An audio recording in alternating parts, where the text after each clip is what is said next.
Boa noite a todos. Nós vamos dar continuidade ao nosso estudo sobre o fruto do Espírito, de Gálatas capítulo 5, versículo 22, que diz: e o fruto do Espírito é amor, alegria, paz, longanimidade, benignidade, bondade, fé ou fidelidade e mansidão. E é sobre este último aspecto do fruto do Espírito que nós mencionamos, a mansidão, que nós vamos considerar neste dia. Muitas vezes, frequentemente, a mansidão é confundida com fraqueza de caráter e até por cobardia. Mas não. Portanto, no grego, a palavra mansidão significa força gentil, força controlada. Então, ser manso é ter força, é poder ter domínio sobre as situações, poder impor-se, muitas vezes até com autoridade para isso, ou eu quero, posso e mando, dar um murro na mesa. Mas controlar essa força e usá-la de uma forma correta, usá-la corretamente. Mas vamos exemplificar. Com exemplos práticos, conhecidos, nós poderemos compreender melhor este conceito bíblico de mansidão. E, evidentemente, nesta situação, como em todas as outras, nós forçosamente temos que recorrer ao exemplo máximo, que é o Senhor Jesus Cristo. Naqueles dois célebres versículos de Mateus capítulo 11, o versículo 28 e o versículo 29, Jesus diz: vinde a mim todos vós estáis cansados e oprimidos, e eu vos aliviarei. Tomai sobre vós o meu jugo e aprendei de mim, que sou manso e humilde de coração. Manso e humilde de coração. Era de coração. Não era uma mansidão superficial, tipo verniz, que está lá facilmente. Não. Jesus tinha uma mansidão que vinha de dentro, que vinha da alma. E há duas situações de stress, de provação, de grande aflição. E a nossa mansidão revela-se não na calmaria da nossa vida, mas em situações assim. Quais são essas duas situações? Essas duas situações eu identifico-as no Getsemane, na noite em que ele foi traído e na noite que antecipou a sua crucificação, e durante o tempo, as 6 horas que ele esteve crucificado no dia seguinte. E a sua mansidão revelou-se em duas vertentes, perante o Pai e perante os homens. No Getsemane, ele orou intensamente, pedindo ao Pai: Pai, se é possível, passa de mim este cálice. E como é que ele revela a mansidão perante Deus? Nesta frase: mas faça-se não a minha, mas a tua vontade. Mansidão perante Deus. Um assumir da vontade de Deus, independentemente da nossa vontade.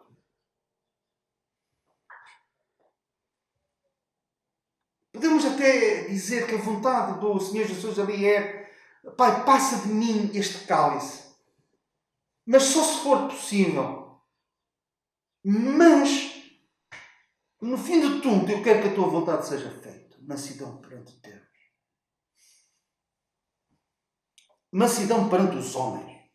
Ele, quando foi preso, ele poderia ter dominado os seus adversários, aqueles que eram os seus inimigos.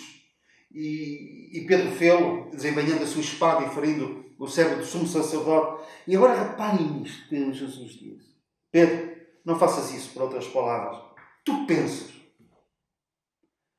que eu não poderia agora orar ao Pai e Ele mandaria mais de 12 legiões de anjos para nos defender? Uma legião de anjos, 12, né? Era mais de 12. Mais de 5.000 anjos. E agora imaginem a força deste exército celestial. Quando a Bíblia diz em Apocalipse que é preciso apenas um anjo para prender Satanás durante 1000 anos, como a grande corrente. Um anjo, agora vinha ali um exército de mais de 5.000. Mas em vez disso, Jesus controla a sua força e não faz esta oração. Porque se ele fizesse esta oração ao Pai, o Pai mandaria. E Jesus acrescenta, ele mandaria neste momento. Neste momento.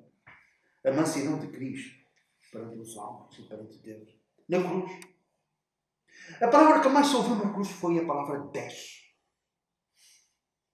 Melhor, a palavra que mais se ouviu no Calvário naquele momento, naquelas horas em que Jesus esteve crucificado. Desce. Eram os políticos, era o povo, eram os líderes religiosos, todos diziam desce, desce, desce da cruz. E Jesus tinha força para romper aqueles pregos que lhe seguravam as mãos e os pés que o seguravam na cruz do Calvário. Mas ele revela a sua mansidão, força controlada, não descendo. Perdendo, ele ganhou. Perdendo, entre aspas. A nossa mansidão muitas vezes pode passar a mensagem, passar a ideia de que nós perdemos. Mas ao manifestarmos essa mansidão, nós ganhamos.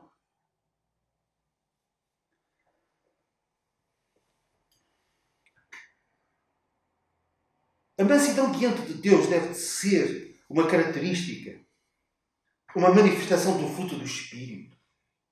Como? Não nos rebelarmos contra Deus. Eu sei, há aquela chamada revolta santa, em que nós ficamos perante o Senhor e dizemos, Senhor, até quando? Até quando esta provação? Até quando esta dificuldade? Mas temos de ter cuidado mesmo nessa revolta santa, porque facilmente nós poderemos exceder os limites. Temos de ter muito cuidado nessa chamada revolta santa. A submissão diante de Deus. A submissão diante de Deus, recebendo, como diz a palavra de Deus, como diz a Bíblia, recebendo a palavra em voz enxertada com mansidão, não nos rebelando contra a palavra de Deus. Sermos ensináveis. Há pessoas que ou porque pensam que já sabem tudo, ou então porque não são mansos de coração. Deus fala, usando a sua palavra, usando homens de Deus inclusive, usando às vezes pequenas coisas, pequenas circunstâncias. E nada aprendem. Continuam a ser as mesmas pessoas, indo de mal a pior. Porquê? Porque não têm esta mansidão face à palavra em nós implementada, em nós insertada.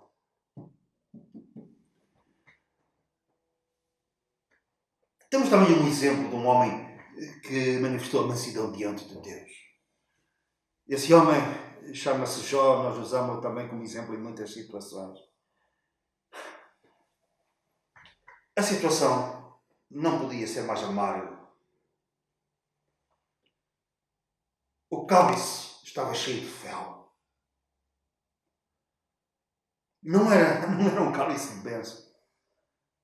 Ele perde os seus bens. Mas atentem para aquilo que um dos servos, um dos moços, a notícia que um dos moços lhe trouxe. Parte do seu gado tinha sido roubado. Mas as suas ovelhas não foram roubadas. O moço veio, o servo veio e disse: fogo de Deus caiu do céu e queimou as ovelhas e os servos, e só eu escapei para te trazer a notícia. Reparem, fogo de Deus caiu do céu. Foi Deus que fez isto. E nós sabemos que não foi Satanás que fez isto. O diabo fez isto. Sob a permissão de Deus. E Jó, além de ser um homem temente a Deus, com certeza que ele também era... Ele era manso diante de Deus. Ele manifestava a mansidão. Como? Ele sabia que, independentemente das coisas, das circunstâncias, dos acontecimentos, havia a vontade ativa de Deus, mas também a vontade permissiva. E tanto uma como a outra levou a dizer: nós recebemos o bem de Deus e não receberíamos também o mal de Deus. Mesmo que este mal venha de Deus, eu recebo. Ele sabia que os céus reinavam. Tudo estava debaixo do controle daquilo que ele amava, daquele que ele temia, daquele que ele seguia. Nós podemos manifestar esta mansidão diante de Deus. Até porque nós agora temos mais ensino acerca da vontade de Deus, acerca do controle de Deus. Bastar-nos-ia apenas este versículo, há mais. Mas este nos bastaria. Todas as coisas contribuem juntamente para o bem daqueles que amam a Deus. E nós o amamos. Portanto, venha o que vier. Nós, não quer dizer, isto não significa que fiquemos de braços cruzados. Mas lá no fundo do nosso coração é possível não haver rebelião, ressentimento, amargura contra Deus. Isto porquê? Porque sabemos que os céus reinam. E sabemos que o Senhor está no controle de tudo. E se nós pensarmos na nossa vida como um puzzle, então venha o que vier, é apenas mais uma peça que é necessária na nossa vida. Para quê? Para que a beleza, o cheiro, o perfume de Cristo se veja em nós. E por isso podemos manifestar a mansidão diante de Deus, dizendo: Pai, faça-se não a minha, mas a tua vontade, apesar de eu não a compreender. Mansidão diante dos homens. Tito, no capítulo 1, ele fala acerca das qualidades do presbítero. Entre outras coisas, o presbítero não seja iracundo, não seja irascível. Não se ir com facilidade. O líder deve ser assim. Os pastores, aqueles que estão em preeminência no meio de Deus, não podem ser homens que facilmente dão lugar à ira. Não deixe lugar à ira, diz a Bíblia. E isto é para os presbíteros, é para os pastores, mas também é para todos. E reparem que nessa lista nós lemos que o presbítero não deve ser arrogante, não dado ao vinho, violento, ganancioso e não dado à ira. Está no mesmo patamar. Mas isto aplica-se. Não dado à ira, aplica-se a todos aqueles que são discípulos de Cristo. Por palavras. 1 de Pedro, capítulo 3. 1 de Pedro, capítulo 3, versículo 15 e versículo 16 diz isto. Santificai a Cristo como Senhor em vossos corações. E estáis sempre preparados para responder com mansidão e temor a qualquer que vos pedir a razão da esperança que há em vós.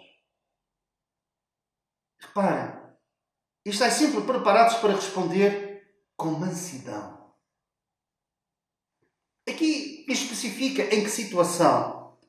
A qualquer que vos pedir a razão da esperança que há em vós, a quem vos perguntar acerca da vossa fé, respondei com temor e com mansidão. Já agora, há duas maneiras de partir um ovo. É quebrá-lo. E a outra maneira qual é? É colocá-lo num lugar quentinho, chocar o ovo e passado uns dias, não sei quantos, sai um pinto, sai um pintainho, uma nova vida. Muitas vezes, a quem pergunta a razão da nossa fé, a quem nós evangelizamos, nós falamos não com mansidão, partimos o ovo com os nossos argumentos. Em vez de sermos mais cuidadosos, sermos mais mansos, chocar o ovo para sair o ovo pinto.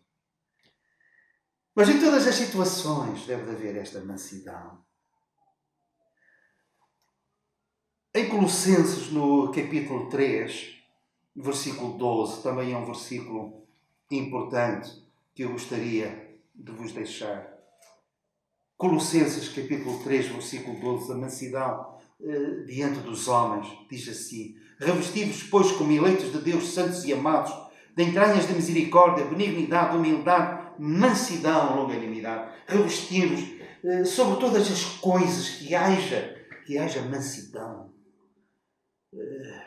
no nosso proceder, em casa, na igreja, fora de casa. sermos pessoas com esta característica do Espírito. Revestidos. Um aviso. Apesar de tudo, é fácil descarrilar. Se há algo em que nós podemos pecar, deixando de ser mansos e nos portarmos como pessoas iradas, ter um comportamento irado. Esta área é uma área difícil. Que eu diga Moisés. Moisés, a Bíblia diz, não nós, era o homem mais manso sobre a face da terra naquele tempo. Mas um dia ele foi provocado. Claro, ele tinha o saco cheio. Ele era humano.